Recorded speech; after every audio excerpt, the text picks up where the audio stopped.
IPS అధికారి Sunil Kumar tweet కు reply ఇచ్చారు deputy speaker Raghuramakrishnaraju.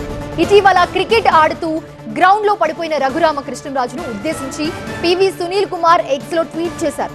Raghuramakrishnaraju just అలా పడిపోతేనే 2 చోట్ల ఎముకలు విరిగాయని, ఆయన కస్టడీలో దారుణంగా కొట్టి ఉంటే ఎన్ని ఫ్రాక్చర్లు అయ్యేవో అంటూ ట్వీట్ చేశారు PV Sunil Kumar. PV Sunil tweet కు బదులిస్తూ నోట్ విడుదల చేశారు అసెంబ్లీ డిప్యూటీ స్పీకర్ రఘురామకృష్ణరాజు. కేవలం అరగంట సమయంలో నన్ను కొట్టిన విధంగా సునీల్ కుమార్ ను కూడా ఎముకలు విరక్కుండా కాళ్లు కట్టేసి పాదాలపై కర్రతో పాటు రబ్బర్ బెల్ట్ తో కొట్టగలనన్నారు. అరికాళ్లు నల్లగా కమిలిపోయి రక్తపు చారల మచ్చలు పడేలా కొట్టగలనన్నారు రఘురామకృష్ణరాజు. అయితే సునీల్ వచ్చి దెబ్బలు తింటారంటే శాసనసభ్యుల క్రీడలు జరిగిన మైదానంలో పబ్లిక్ లో ఈ కార్యక్రమం పెడతారని నోట్లో సవాల్ విసిరారు. ఆ తర్వాత డాక్టర్తో వైద్య పరీక్షలు చేస్తే ఏమని రిపోర్ట్ వస్తుందో చూద్దామన్నారు రఘురామకృష్ణరాజు.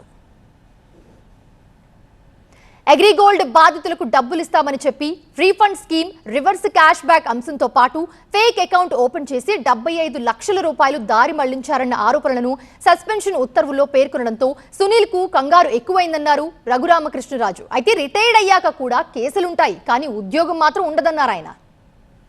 సునీల్ నాయక్, సునీల్ కుమార్ పై క్రిమినల్ కేసులు రాజకీయ ప్రతీకారం కాదన్నారు రఘురామకృష్ణరాజు.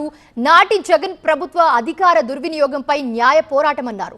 సునీల్ కుమార్ అరెస్టు తథ్యమన్నారు డిప్యూటీ స్పీకర్ రఘురామకృష్ణరాజు.